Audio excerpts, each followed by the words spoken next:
Hey ladies and gentlemen, hopefully you guys are doing okay. We're going to do another video tonight on, this time, protectionism. We've been talking a little bit about free trade at this point. Hopefully you guys have been able to see the first couple of videos where we talked about some of the advantages of free trade, specifically on the purely economic end, the fact that it breeds competition, which lowers prices, the fact that that also breeds quality, which is a really good thing. That it increases our standard of living, that it provides flexibility and upward mobility for people, gives access to technology and tools for emerging nations, all those types of things that we've talked about in the first two videos. Today I want to start going over on the flip side, which is protectionism. Just as a reminder, protectionism is not the same thing as isolationism. Isolationism is basically the North Korea thing where they go, no, we're not trading with anybody. We don't want to trade with anybody. We'll manufacture all our own stuff and do everything ourselves. That's not really the same thing as protectionism. Protectionism is basically, we'll trade with people, but only in very specific circumstances where it benefits us. We're not really out for helping the economy as a whole in terms of the different nations in the world. We are going to focus on our nation first and what benefits us, and only trade in certain specific circumstances. Now, that's not saying that protectionism is a bad thing. It's a little bit different, two different arguments. So before I get into these specific arguments today, I want to first talk a little bit about the goal or the goals for protectionism, which is basically twofold. Okay, the first thing that you have to know with protectionism, number one goal is to decrease trade inside, or in other words, to decrease trade with non-beneficial partners, let's say.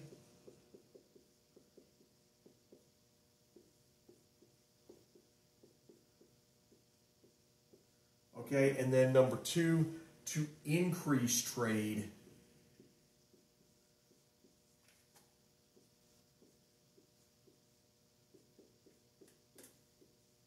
when it's favorable. All right, so essentially we want to dissuade trade with non-beneficial partners or in non-beneficial circumstances to sort of discourage trade outside of certain parameters, but then it also encourage trade when it's favorable. So that's kind of the overall philosophy on protectionism. So why would we want to do that? Well, there's several different arguments here, and a lot of them are on the moral end, okay? We've said before that if you're purely looking at things from an economic standpoint and a who can make more money, who can improve their standard of living, it's free trade. That's always going to be the overall superior, pure economic argument. However, there are several moral arguments that you can make on the protectionist end, and a couple of economic ones, which I'll get into one of those a little bit later. But for the most part on protectionism, we're talking more so about the moral side of things. So the first argument that I want to talk about, and probably what I consider the most compelling on this side in terms of moral arguments, is that it prevents the exploitation of foreign workers. Exploitation of foreign workers. So what I want you guys to do real quick, I want you to pause this video, okay? So in just a moment, I want you to hit pause on the video, and then I want you to Google Apple suicide nets, okay? So go ahead, pause the video, and Google Apple suicide nets. Okay, hopefully you guys saw it, okay? Those are actually nets that are outside of Apple factories in China.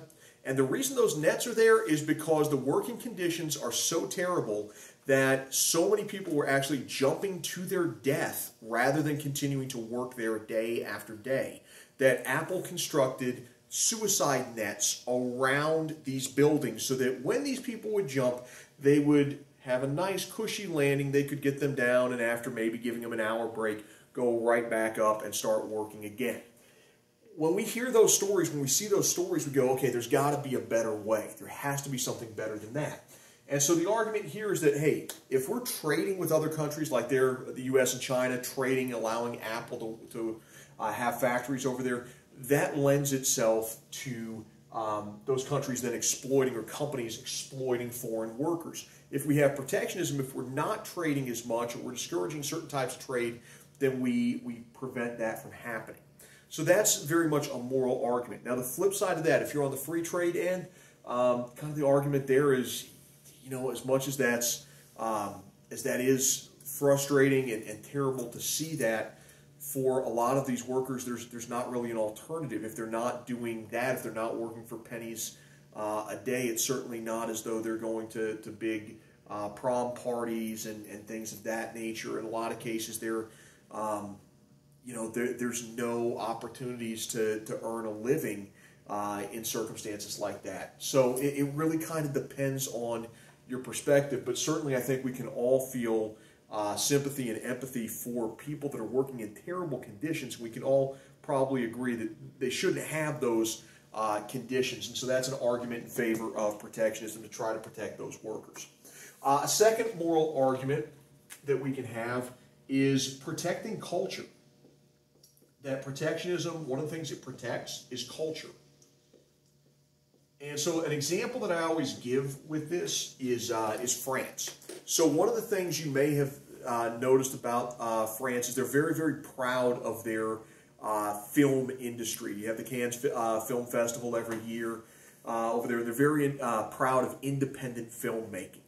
Well, what's happened over the last decade or so is that you have a lot of the major Hollywood studios that are becoming popular worldwide, a lot of American movies becoming popular worldwide, and a lot of these little local art house theaters in France are closing down in favor of these big theaters where they show all the latest blockbusters, the Marvel movies, the Michael Bay blow stuff up movies. And so that's one of the things that France feels like, hey, we're kind of losing our culture here a little bit because of that sort of globalization, that free trade trend. Even for, and this is kind of a weird example, those of you that are seniors, you're going to feel this here in a couple of years as you start getting into long-term relationships where you're getting engaged, you're getting married. I know you guys will laugh at that, but there are some of you that 5 years down the line are going to be married, believe it or not. And one of the things that you notice is that your own sort of family traditions start getting, I don't want to say chipped away, but they get blended when you get married. And there's always that fear, what of those traditions am I going to lose? So as an example, with my family, we used to always have this thing called Feast of the Seven Fishes. On Christmas Eve, it's a very popular Italian-American tradition. Christmas Eve, your meal, it's all seafood. So you have 7 different types of seafood, or in some families, 7 different dishes, different seafood dishes that you make on Christmas Eve. And that's really the big Christmas Eve meal. And what's actually kind of funny now is, with my wife and I being married, I did that for my wife's family one year. They actually, even though it had nothing to do with their tradition, they went crazy over it. They really, really liked it. And so now I actually cook it when it's our Christmas with my wife's family. I actually cook the Christmas Eve dinner. I do the Feast of the Seven Fishes for them. So it's something I look forward to every year, that it's kind of part of my culture, my tradition. And so I've got to keep that. But there's always that fear that, hey, when we combine, when we trade, when we bring other people in, that culture is going to go away. And so that's a reasonable concern for these different nations to have. Another way of looking at it that I'm going to get into in a later video is actually in some of the Arab nations, Saudi Arabia, Kuwait, some different places where local tradition is really, really important. That there's that's one of the reasons there's this angst against globalization. We'll talk a little bit more about that and what jihad actually means in a later video. Lastly, I want to leave you off with one economic argument here that I do think is actually pretty compelling on the protectionism side as well, and it is basically anti-dumping. Okay, it's an argument that protectionism prevents dumping. Now, you may say, dumping, what the heck are we talking about with dumping? Is this environmental? No, it's not. Okay, the biggest mistake people make here is they see dumping and they automatically go, oh, that must be a pollution argument. Has nothing to do with pollution. Okay, dumping is basically where we have a trade arrangement with another country, typically an emerging nation, a nation that does not have our standard of living. And so one of the things that we'll do, because we've got the partnership, because we've got the trade area there with them, we will give our unwanted goods to that nation at either cost or less than what it costs us. In a lot of cases, we give it to them for free.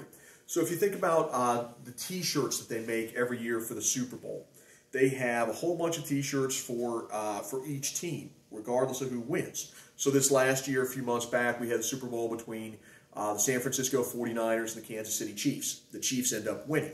So they have all these T-shirts that are already pre-made. San Francisco 49ers, Super Bowl champions. What do we do with those shirts? Most of the time, we give them to emerging nations. We give them to Haiti. We give them to Somalia, to different places. The problem with that, when you give these sort of unwanted goods at a lesser cost or for free in these other places, we think that we're helping them out. We're not really helping them. What we're doing is creating a subsistence and a dependence, I should say, on the United States, because there are clothing businesses down there. There are places that manufacture, or that I shouldn't say manufacture, but that make shirts. There are seamstresses. There are different people that make clothing. Those people can, no matter what price they charge, they can't compete with free. And so when we give them these items, basically no one buys local anymore. They take the free handouts from the U.S. or from whatever country we're talking about, and that actually puts local businesses out of business. So that is an economic argument here in favor of protectionism, that, hey, if we don't have just free trade with whoever, if we limit the trade that we're doing, that can actually protect some of those local businesses. So I'm going to leave off there for right now. I am going to send you guys an email here pretty soon as well. There's a couple things, Google Classroom and some other announcements. But I do have some announcements I'll get to you guys. But that's where I'm going to kind of leave off there. If you have questions, either email me or leave them in the comment section, and we'll pick up there in a couple more days. Thanks a lot, guys.